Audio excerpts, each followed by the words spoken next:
Tere, mina olen Margus. Tänases videos käsitleme uue kombimeetri, 3D kombimeetri ja uue raadioekraanide tutvustust, mis hakkab olema alates 2023 kõikidel uutel Toyotadel. Alustame 3D kombimeetri ekraanist. Siin on siis valikute tegemine roolilt vasakul.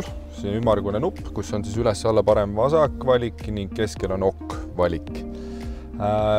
Kombimeetril siis on võimalik luua 3 erinevat siis personaliseeritud vaadet. Ühesõnaga erinevatelt vaadetelt saad siis panna oma info, mida sa soovid siit näha. Keskel siis olles või OK-nupu peal olles siis sa saad siseneda menüüsse, kus siis keskel algul algab siis võimalus üles-alla liikumine, kus näed ära siis, mida sa soovid jätta keskele vaateks. Ja keskel on ka valikud settings, kust alt siis sa saad kõike neid radarid seadistada, kellade valgustust seadistada ja enamasti on meil siis uue autoga loovutamisel ikkagi need kõik radarid juba paika pandud, mis meil on siis soovitused ja mida me soovitame siis ka välja lülitada. Keelevalik on samamoodi siis settingute alt, et ühesõnaga kui otsite ja soovite inglise keelest muud valikut, siis sealt saab. Ning mis on oluline, on siis meter settings. Sellel autol või sellel siis ühesõnaga ekraanil on hästi palju valikud. Ühesõnaga saad tüüpi, stiili valida, eks ju, siin erinevaid tüüpe on 3 valikut, milliseid kellasid sa näed, kas sa näed 3 ümmargust siin, keskel ainult 1 või ainult keskel siis numbrilist kiirust, eks ju. Siis stiili puhul on ka palju valikuid, ühesõnaga casual, smart, tough või sporti ehk sport, eks ju, et isiklikult mina fännan smart vaadet, ühesõnaga niisugust intelligentset vaadet. Jällegi kliendid on erinevaid moodi on võimalik siis seadistada.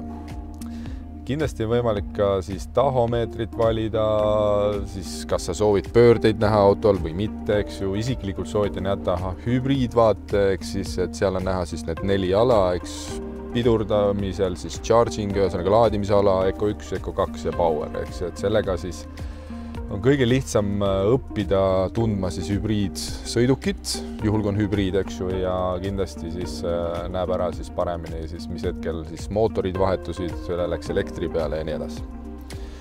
Aga nüüd edasi minnes, juhul kui nüüd OK-nupul on all vajutatud, siis saab valida keskele soovitud info, siis vasakule liikudes siis saab vasaku kellaosa infot valida.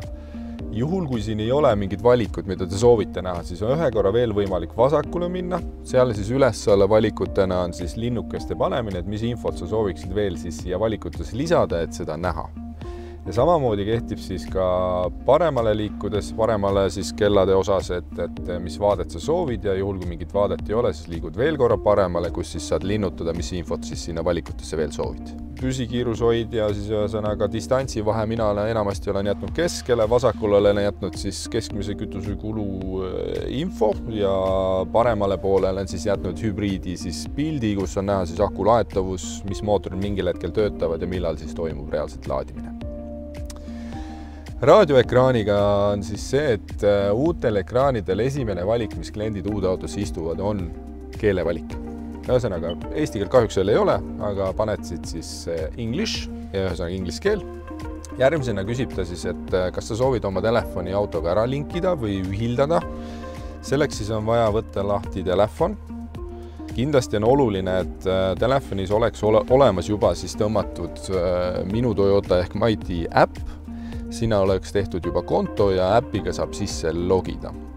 Äpi siis näiteks, meil on täna näidistelefoniks on siis Android telefon, Playpoes siis saab selle äpi leida, paned otsingusse MYT eestikeelsed tähed või siis jah, Y on siis Y, eks, ja paned otsi.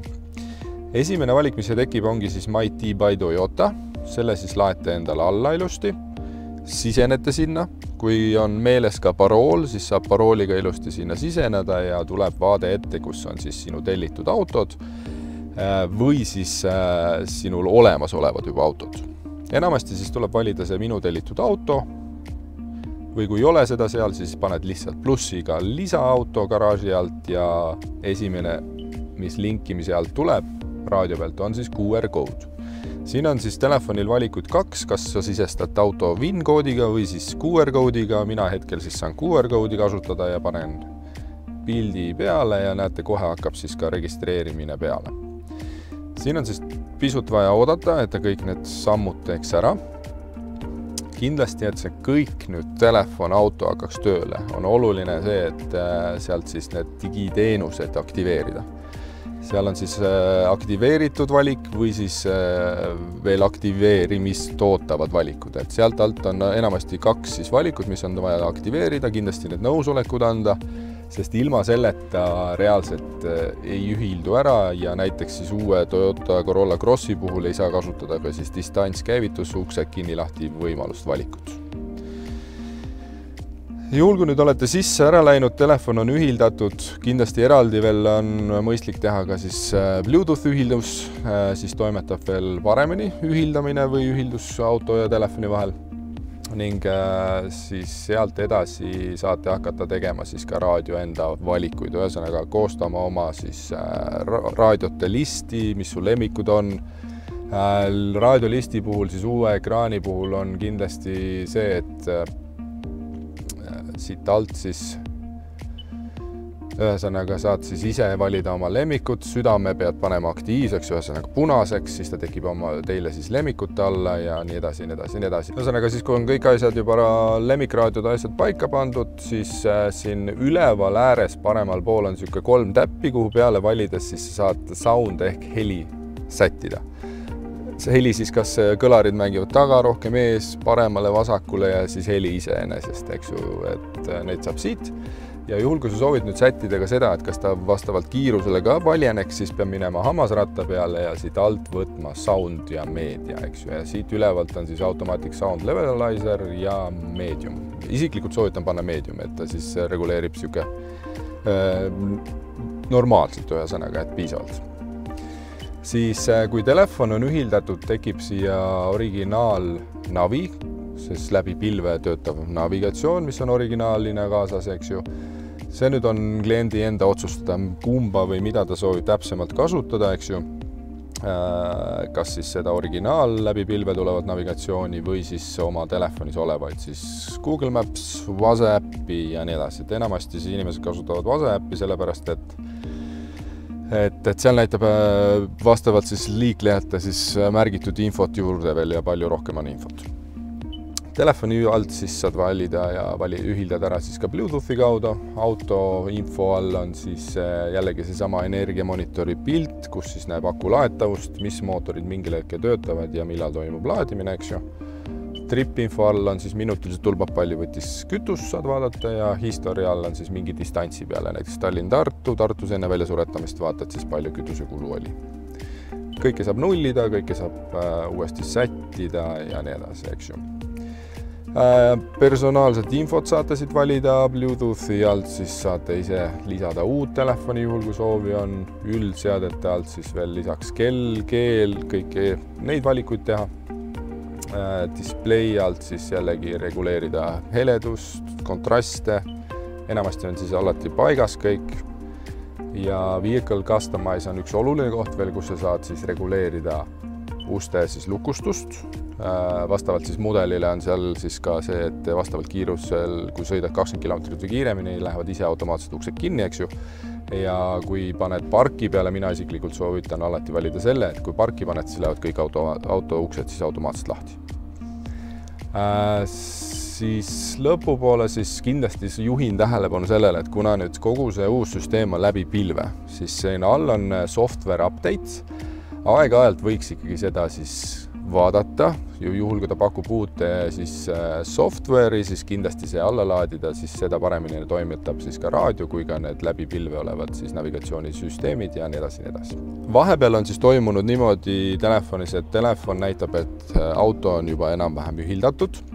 Siin üleval on ühe märgi peal kriips peal, see tähendab seda, et teie auto veel ei ole lõplikult ühildatud. See tähendab seda, et te peate siia valima digiteenused, vaatad, kas on aktiveeritud all kõik juba tulnud või siis vaatad saadavad all, mis ei ole aktiveeritud, ühesõnaga hetkel näitab, et nutiteenused ei ole aktiveeritud, siis aktiveerime need ka. Linnukesed panime juba ära ja vajutame jällegi aktiveeri. Siis ta pakub, et jätka rakenduse kasutamist, jah, loomulikult, ja siis las ta siis vaikselt toimetab. Uute autode puhul siis enamasti tuleb juba juurde niisugused funktsioonid, nagu ma juba eelnevalt mainisin, siis auto käivitamine, siis on niisugune ventilaatori märk. Ventilaatori märgi üleval on siis kütuse tase, näitab protsendiliselt palju teil kütust on alles paagis. Siis paremal pool on läbisõit üleval, näitab hetke reaalselt siis kilometraaži või läbisõitu, mis teil odomeeter näitab ja all on siis uksed lukku lahti siis võimalus. Ühesõnaga, te saate põhimõtteliselt läbi Toyota äpi uksi kinni lahti teha. Auto hakkab teile märku või äpp hakkab teile märku andma, kui auto uksed on jäänud kogemata lahti. Siis käivitamise puhul vajutate selle ventilaatori nupu peale, sealt tuleb siis valikud ette teile minutit. Näiteks vaatadki, jood hommiku kohvi, 10 minutit umbes läheb, eks ju, valitsid 10 minutit, tegelikult on valikus veel 15 ja 20 minutit. Siis kerid alla poole, seal alla tuleb siis meil, mida sa soovid veel lisaks auto käivitamisele käivitada või tööle panna, näiteks, et koemekummi soojendus läheks tööle, roolisoojendus läheks tööle, istmete soojendus või siis tagaklaasi soojendus. Teete need kõik valikud ära ja siis panedki käivita auto. Lähed välja, paned kinni, jood kohvi lõpuni ja lähed auto juurde. Ja juhul, kui sa lähed auto juurde varem kui nüüd valitud minutit, siis auto kindlasti ukse avamisel sureb korraks välja, see on okei. Juhul, kui sa lähed peale seda, siis auto on juba välja surnud siis, või välja surnud nagu seisma jäänud, siis saadki lihtsalt istuda autosse, auto käima panna, näed, et sul auto on juba soe, aknad on puhtad näiteks ja sõita. Selleks, et nüüd telefonis ühildada siis Android auto, Android telefonil siis raadioga, siis kindlasti jätke meelde, et peab olema ühildatud siis ka läbi Bluetoothi. Kui Bluetoothi osa on tegemata, siis see tähendab seda, et Android ei ühildu ära, ei näita Android autot. Ja kindlasti jätke meelde, et selleks, et Androidi ühildada, siis täna veel on siis vaja kasutada juhtmeid, ühesõnaga USB pistikust. Mõned Androidid siis ka töötavad läbi õhu. Aga kui olete ühildanud ära, Android auto töötab, siis siia üles tekib lisaikoon, kuhu peale siia üles ümmarguse märgi peale vajutades saad ise valida neid valikuid, mis su telefonis on. Hetkel siis antud telefon pakub meile Google Mapsi, Spotify'd ja neid osasid, et neid saab kõiki kasutada. Kindlasti soovitan tõmmata ära ka Vase äppi, et siis saab ka kuvada Vase äppi pildi siia raadioekraanile. Tagasiminekuks siis ühesõnaga peab vajutama Toyota, siis te lähete tagasi tavaekraani peale, mis on siis teie koduvaade siis. Ja saate kasutada edasi raadiot. Juhul, kui tekkis lisaküsimusi ekraanide seadistamisel või telefoni auto ühildamisel, kindlasti siis andke oma müüjale siis teade või siis tulge Toyota esindusest Tammsaare järvelt läbi, aitame teid siis antud teemadega.